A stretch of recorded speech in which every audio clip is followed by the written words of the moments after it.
Was that the same on your end? That was the same. That was in sync. So mayhaps we did it for once. Hello, everybody. My name is Alexandra with This is Improv, and welcome to another glorious episode of Talk About It Tuesday, where we talk about the arts and the people who love them. If you like that kind of thing, make sure to like, subscribe, and listen in every Tuesday. I have with me today the glorious, the gorgeous, the large, red, and in charge, Nina. I'm wearing red. You are wearing That's lovely. Oh, yeah, my name is Nina, but my nickname is It's Big on the Red. other side for you for Zoom. Big Red. There you go. Yeah, because, I don't know, it's my nickname. That's me. Hi. Hello. Hi. Yeah. So Nina, why don't you tell us a little bit about yourself? Who is Big Red? Oh, a mess. No. So Big Red, Nina, it's me. I am currently in college for getting my BA in theater, specifically musical theater. And yeah, I do a lot of theater things. I do a lot of art things. I'm also an artist. I've painted countless things in my room. I've even painted some things for Nova, which is where I go, Nova. I'm bad at ordering things, so I'm just gonna like hop around and hope that you can catch up. We accept your ping pong nature. Yes. I don't know, I'm one of 4 children. I have 3 younger brothers that fuel my chaos. I'm the oldest. So the first to go to college, a tear. But I stayed home. I love musical theater. I love improv.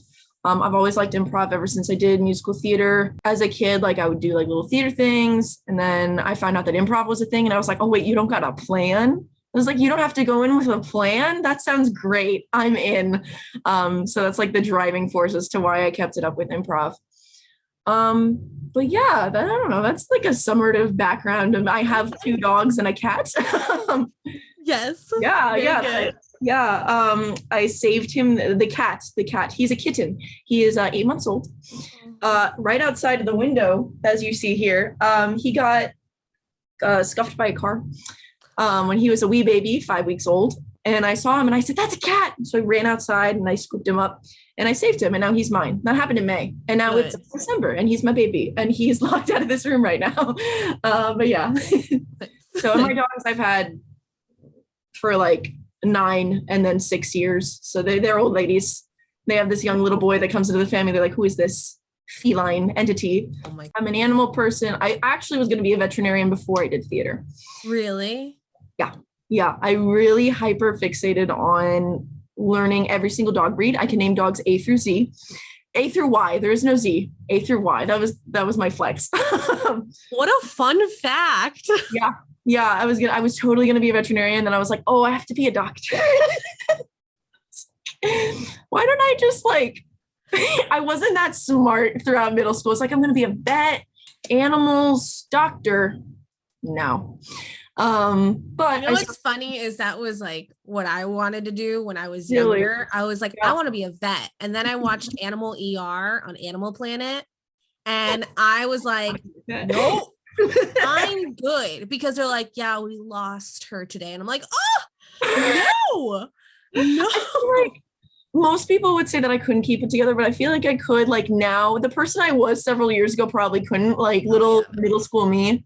But actually the question of what do you want to be when you grow up like plagued me for my whole life, because when I was in kindergarten, we sat down and we had this activity and we had like these little cutout people of ourselves and they were going to post them all over like the cafeteria hall of like what the 5th grade, no, what the kindergarten, different grades, what the kindergarten class wants to be when they grow up. And I got this like little paper person that I had to decorate with like my future career. And I was like, this is a lot of responsibility for someone who just turned, I don't know, 5. How old are you in kindergarten? So I was sitting there like, I don't know. So I panicked and I drew a chef and I said I wanted to be a chef. I gave myself a little hat.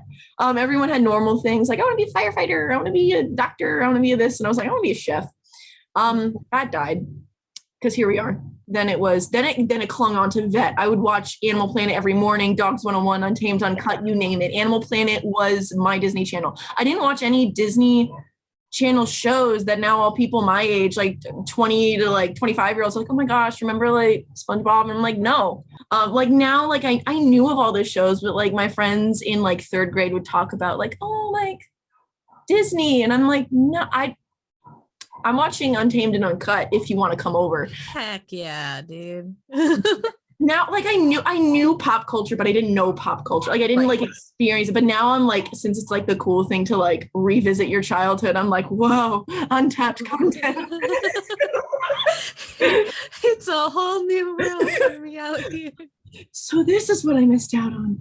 I promise I'm not lame now. I'm cool. I'm a cool kid. No. So when did you like know that you wanted to do like artsy fartsy stuff, you know? I had an appreciation for it like ever since I was little. Like I would do little home videos with my brothers. Because, you know, when you have 3 younger brothers, like we're all 2 years apart evenly. So it's like endless content. I would just get out the home camera, the old whatever. The old camcorder. And I would keep that. And there's like videos of like little 8-year-old Nina, like filming her brothers and doing crazy stuff. And it was just like fun for me. And then I switched schools in third into fourth grade. I started a new school in fourth grade and I was like, oh, I don't know anyone. And I remember I was reading Diary of a Wimpy Kid, as one does in fourth grade, rapidly, because I was a fast reader. I was reading Diary, and then in the first book, they do the school play, and the book is The Wizard of Oz. And I was like, that'd be so cool. In fourth grade, the school play was The Wizard of Oz. And I was like, it's like in the book I'm reading. So I auditioned for The Wizard of Oz, and I got in. And I remember I walked up to my mom and I was like, yeah, I got a flying monkey. And she's like, oh, well, that's good. That's good. And I was like, I'm kidding. I got the witch. She was like, oh my goodness. Like, you got the Wicked Witch. And so I did green face for the show. Painted my face all green. Yeah, that got stuck in my glass because I wore glasses at the time. I was also losing my vision in fourth grade. I noticed that the board was very not visible. So then I got glasses and theater. 2 perfect combinations for a wee little fourth grader to gain. And I was the Wicked Witch, and I think it was like closing night or second to last closing. It wasn't like the musical version, it was the play version. And I loved it. Like I remember having my lines and I would like look at them. I don't know if it was photographic memory or what, but like my mom would be like, oh, go memorize. Like I know you have like a big monologue in the middle of the show. Because it was like some weird version of Wizard of Oz where the witch had a lot of lines. So I went into my room for like 15, 20 minutes and I came out and I was like, here, boom. I showed her my script. I spat out the monologue. I don't know what it was. I just loved, like, it was easy for me to memorize lines. It was easy for me to do all that stuff. And I knew that I could pull myself out of it if I forgot what was going on in the show. Like I knew the show well enough to like, I can improv my way out of this before I even knew what improv was. I didn't know, I didn't have the words for it. I just knew that I felt confident and comfortable on stage. Second to last show, you're not going to throw water on a kid on stage. So they had a bucket, and this bucket had like confetti material, but also like plasticky confetti, which is like not great, but some of it was paper. I don't remember. And so Dorothy, who happened to be my best friend, she was playing Dorothy. She would like throw the water on me and I'd be like, oh, what a world. And I would sink away.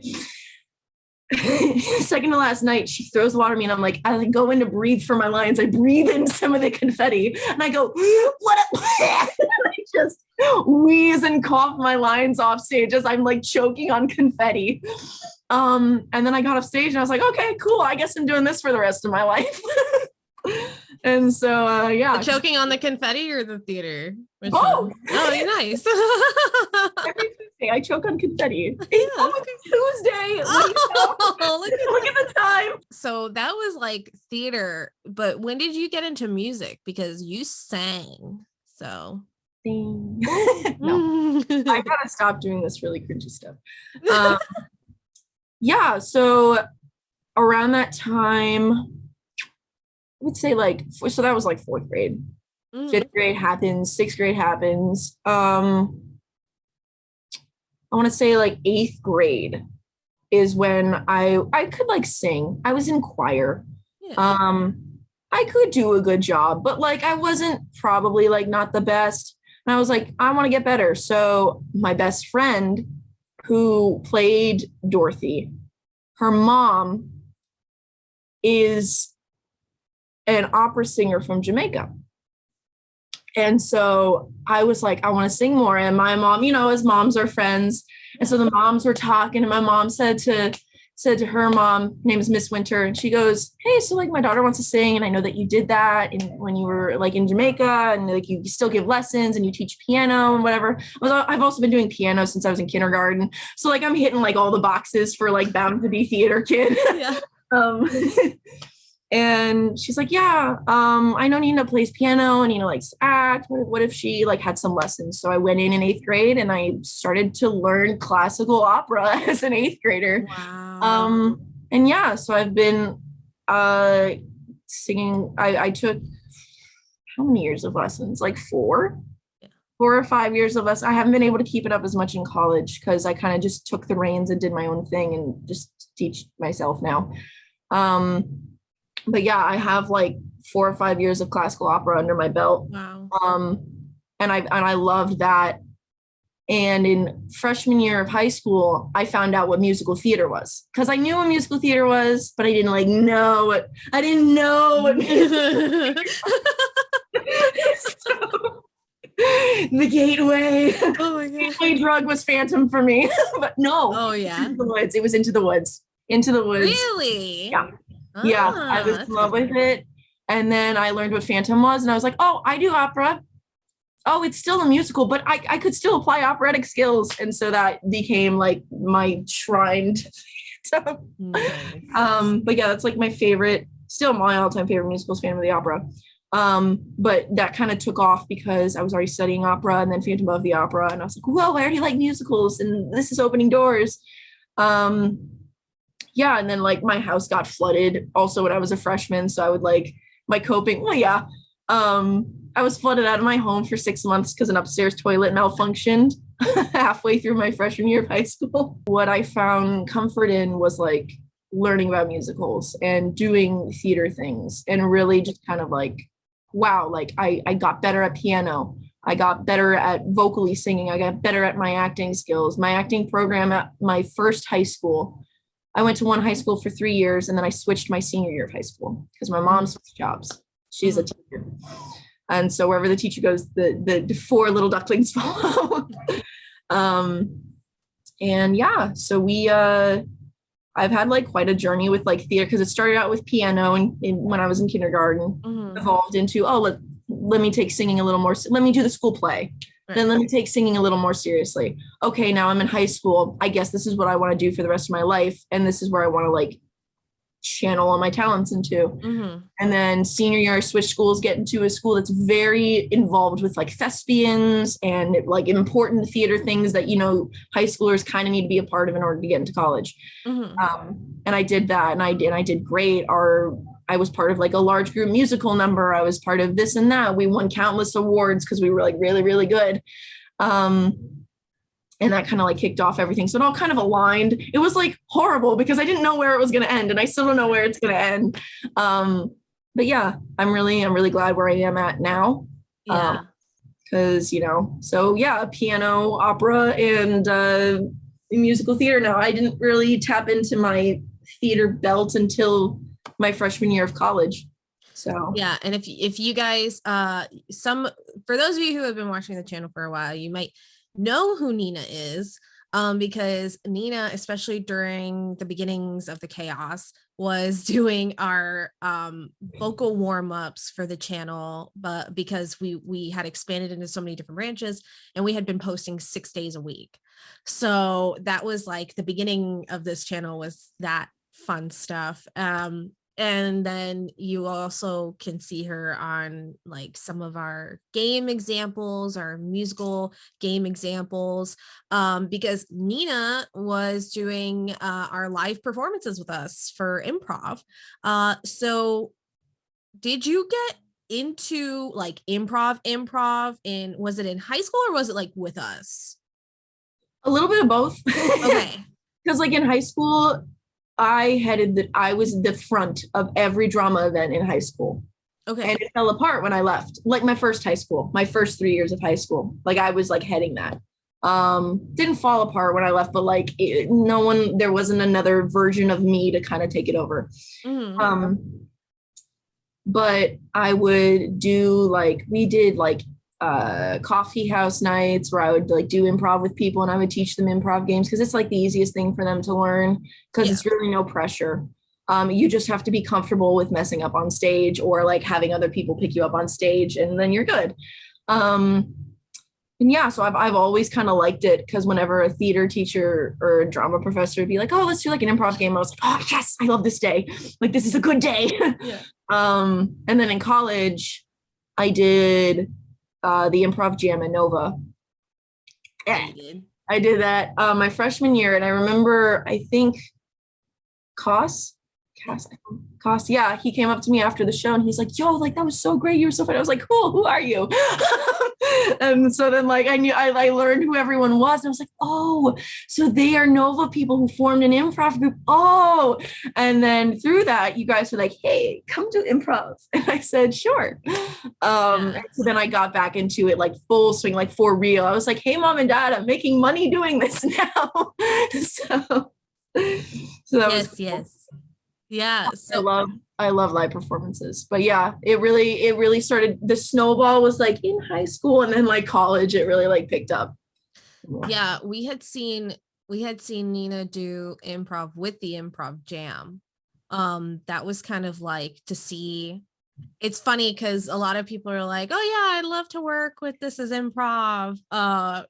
You just let me know when you need us. And in my head, I'm like, I need you to audition first. So your improv jams is actually where we get a lot of our players from, is the NSU improv jams, because we get to work with them. So you get to understand like work experience, how it is to be with the person. And then also we get to see them live. So it lets us know how they are with teamwork and how they are with live performances, which is like the best audition we could ask for, you know? So we had seen that already and we're like, oh, well, you know, Nina's really easy to work with. So that, you know, no brainer. So we had asked her to do. I didn't even know what you guys were. Like I knew what you guys, like I knew what you guys did, but like, I was just like a freshman. I was like, I'm just going to do improv because I like it. And then you guys were like, hey, come to Falcon Pub at 7 p.m. sharp. And I was like, okay, who is this? I am the darkness. I am the embodiment of improv. Yes, and. Yeah.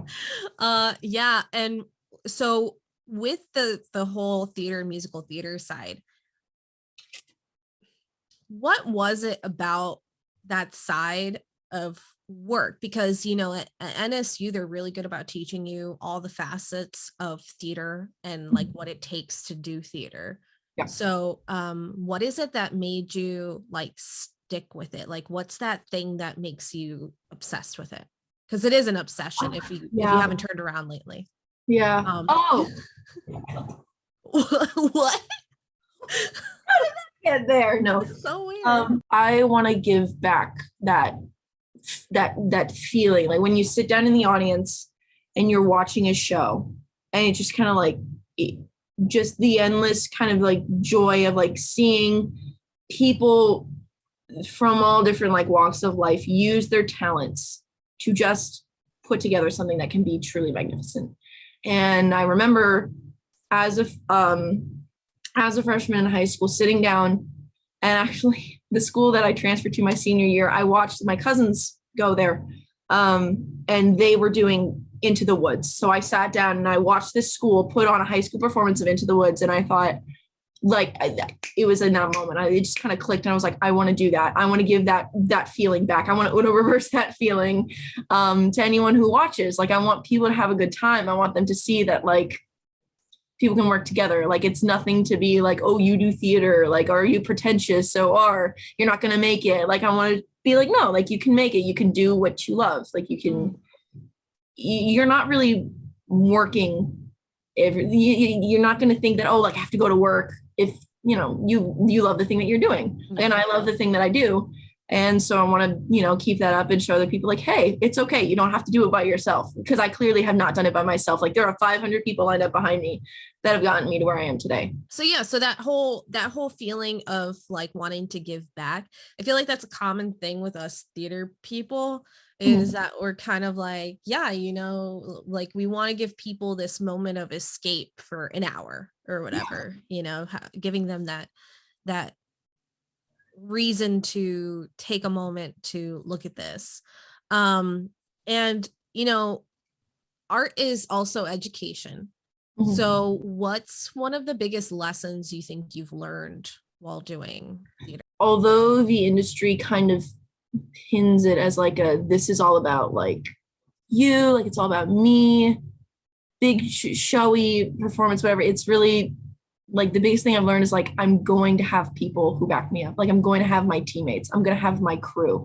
Every single part of a performance, even if it's like a coffeehouse improv show, you need someone who's going to turn on the lights. You need someone who's going to put out your poster. Everyone matters. And it's just be nice to everyone. Like, even if you don't agree on whatever stance they have on anything, just by being nice to people, it just is, it's not going to hinder. It's not going to like take you back. It's not going to pull you back. If anything, it's going to like teach you patience. It's going to teach you, hey, you know, not everyone's going to be the greatest person. Some people are going to be real jerks and they're going to toss you around, but that's okay, because at the end of the day, you have like your family who's there to be like, hey, we're still here for you. You have those solid core friends who's like, hey, we're still going to be here for you. We can help you get through it. So it's just being nice to people and having a lot of patience, because it's a very stressful industry. And even like the smallest of things, like a high school coffee house, you know, kids end up in tears because so-and-so said that they didn't want to do a number with them and they're sobbing. And it's like, it's going to be okay. Like you know, you pull through, you pull something together with your friends. It's okay. Like, just, you know, be nice to people. And everything is going to be like, fine. It's going to probably suck in the moment if someone's yelling at your face and you're going to be like, haha, I'm going to be nice to you. But, you know, in the long run, you don't want to be seen as that person who blows up, right, who is difficult to work with, who, you know, they bend under whatever, like they're going to snap if you push them too far. And it's fine to like every now and then be like, I'm angry, and then be like, okay, let me take a step back and let me talk to people. I've really learned to like not bottle things up and to just kind of be like, okay, we have an issue now. Let's talk about it. Let's see what's going on. Let's air it out. It's probably going to be ugly, and that's fine as long as we talk through it and we remember that we're a team and we can work on this together. As long as there's communication. Communication is key in everything. Yeah, just communication and be nice. Don't be a jerk. Yeah. Don't be a jerk. Don't be rude. Don't be mean.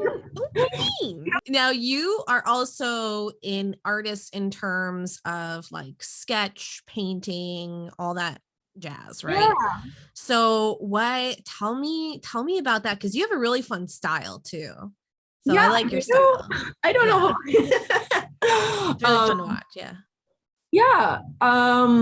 So my love for art has kind of been, again, like theater. Like I've always kind of had it like in the back pocket there. Like I would do silly little doodles and my brothers would be like, like draw this, or like draw this, or like, oh, Nina, draw me this silly little thing.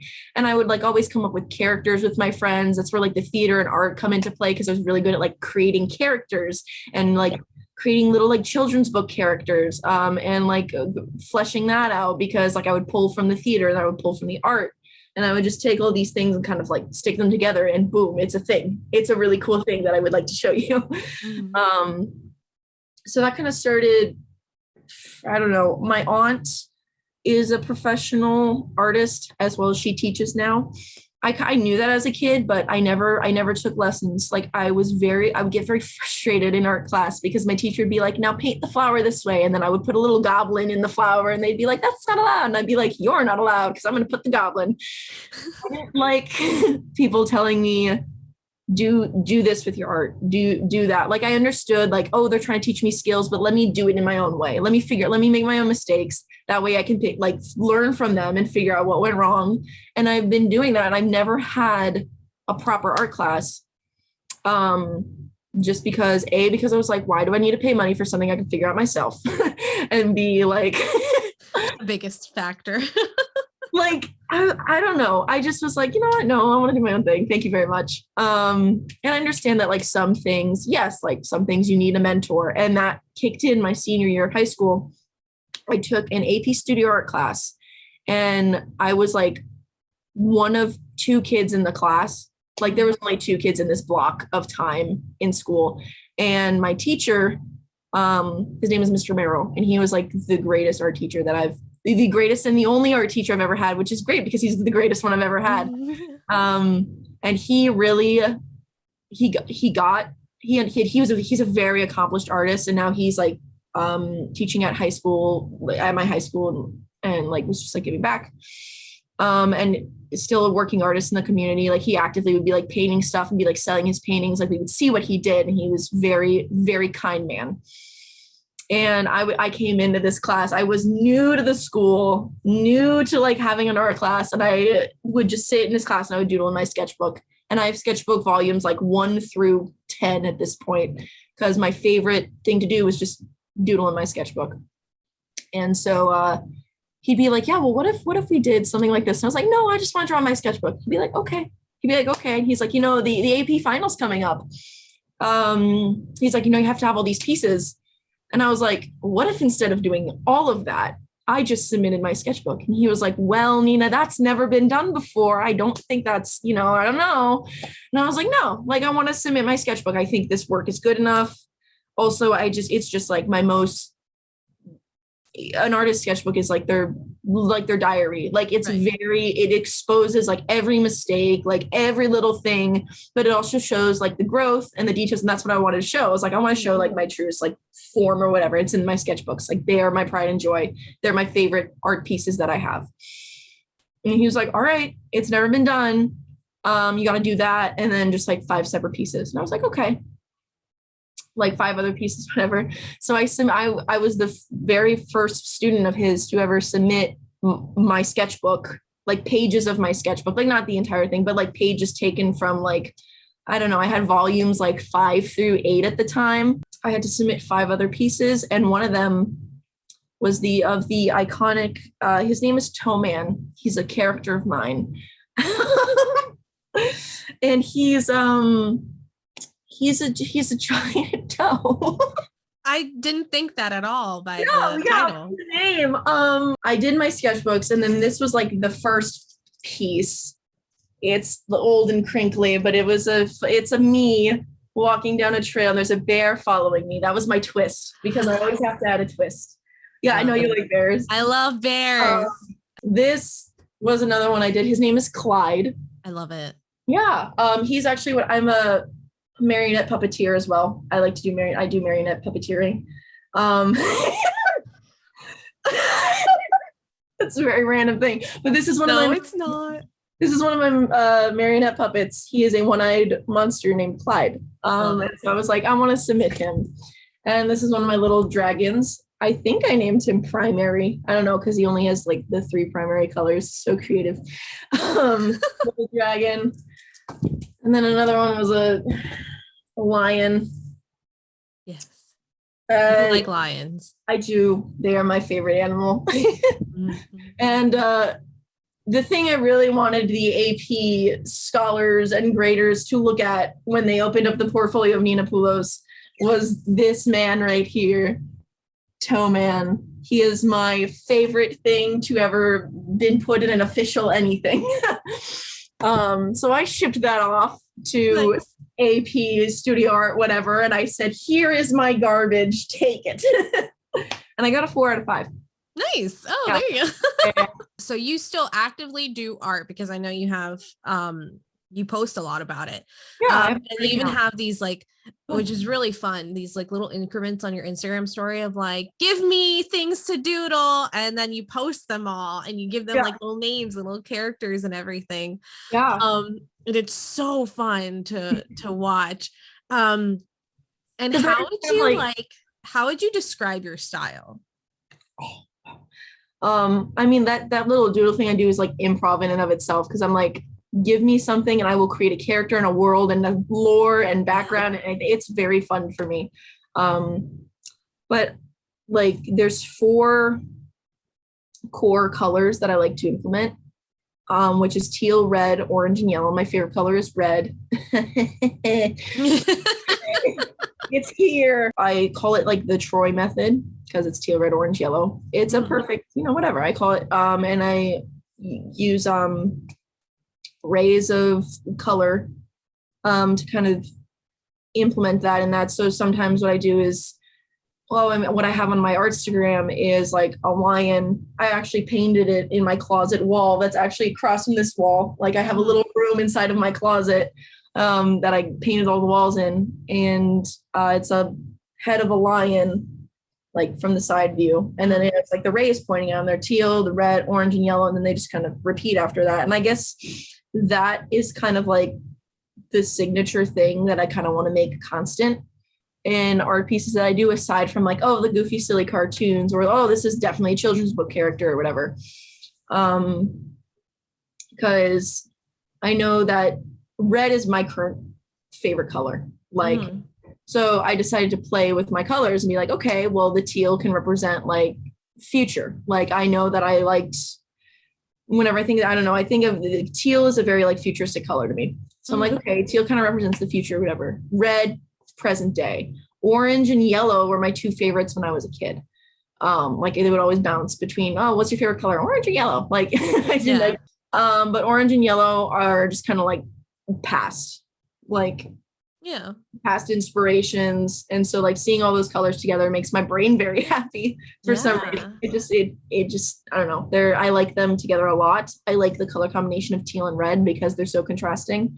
They remind me of diner way back in the day with like teal and red and like checkered floor. Like I love that.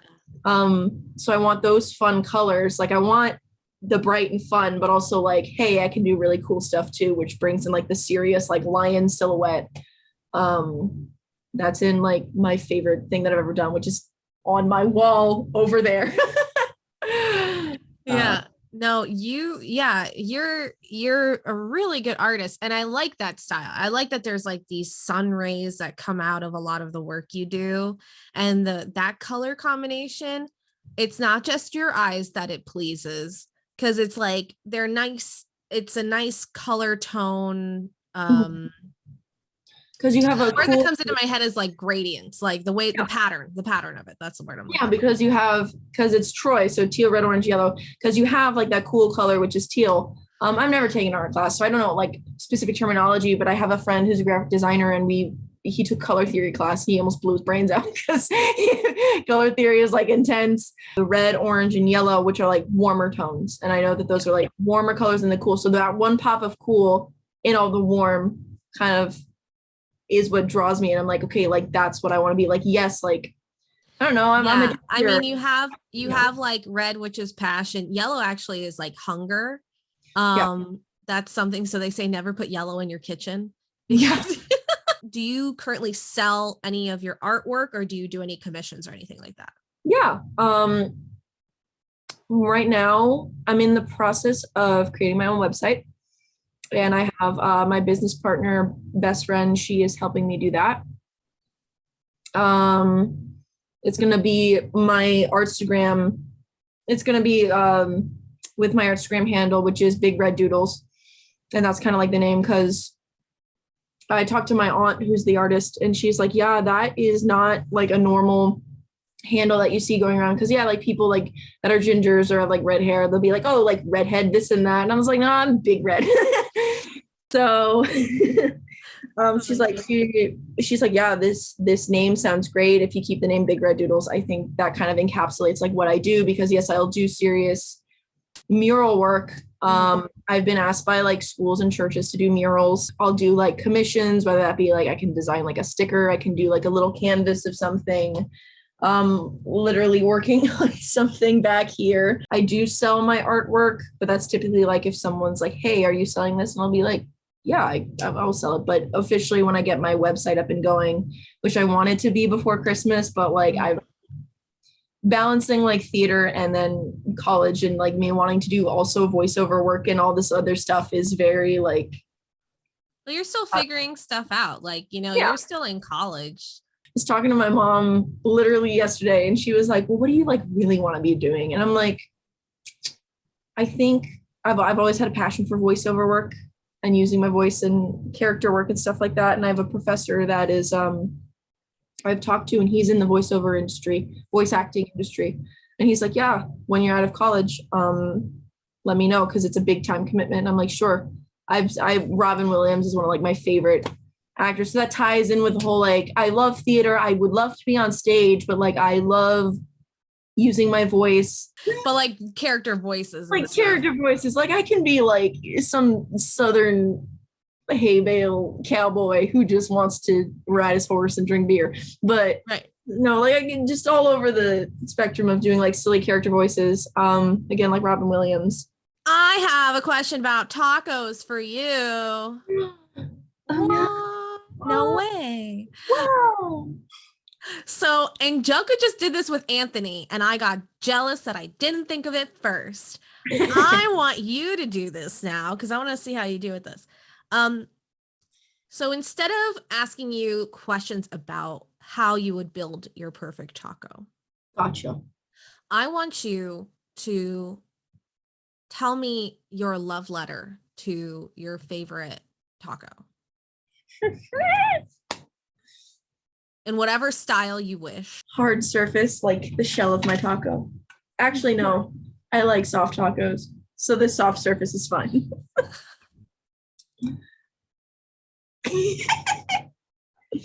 What am I doing? A love letter? Is it a love letter? Tell me your love letter to your taco, your favorite taco. Dear favorite taco, how are you? It's been so long. I miss your soft exterior and your meaty entrails. I hate this. I love this. Period. The way that the blend of white and cheddar cheese permeates throughout your supple frame is what some might call delicious, but what I call divine.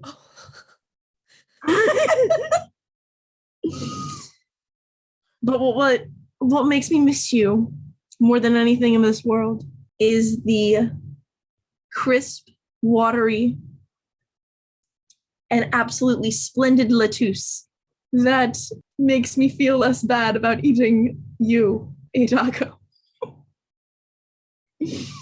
Furthermore, if you want to make things spicy, never fear. I will always love a little dollop of salsa. Till next we meet, my dearest meat and cheese and lettuce and salsa taco with a soft shell. I bid you adieu.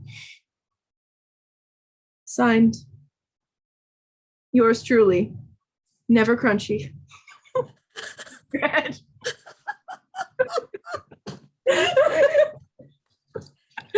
Oh my God. I loved it. I loved it so much. Next question. If I didn't know you at all, what's nice to meet you. Hi, yeah. If I didn't know you, what is something that I can't tell just by looking at you? Like something about you that I can't tell. Since I was in middle school, I've perfectly crafted how to imitate a dog bark. Go ahead. Oh, I have to do it. You pimped yourself out here. Yeah.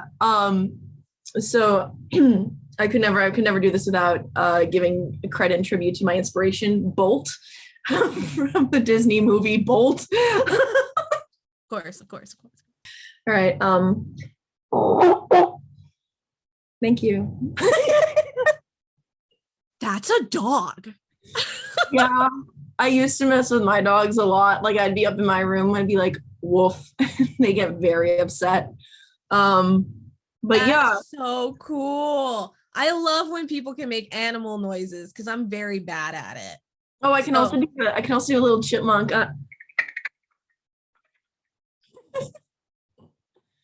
That is so cool. Well, because I was obsessed with the animals, so of course, as a little kid does, like, let's play animal. I learned how to imitate all the animals, which plays into the fact that I also want to do like voice acting, and I know they're just going to use the actual animal, but I think it's funny that I can just. Hey, sometimes not so much. Sometimes they're like, we need a human here. We need a human pretending to be a dog, pretending to be a squirrel, pretending to be a dolphin. Donald Duck.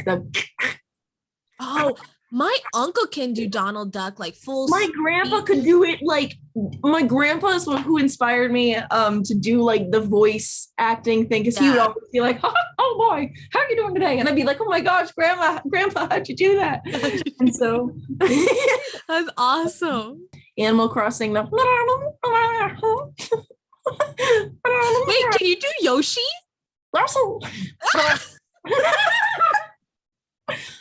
Or Yoshi in Mario Kart. Oh no! My banana. I feel like I'm at my own personal kid's birthday party and I'm asking you to do all this stuff. This is so fun. Girls all on voice. Oh my god. It's hard to project that because it's very in the throat. My favorite party trick. My favorite party trick is I'll have this balloon, right?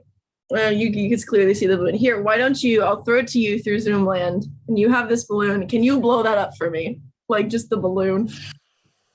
Thank you. Hand that back to me through Zoom land. Yeah. And now, folks, you see that this is clearly filled with normal air.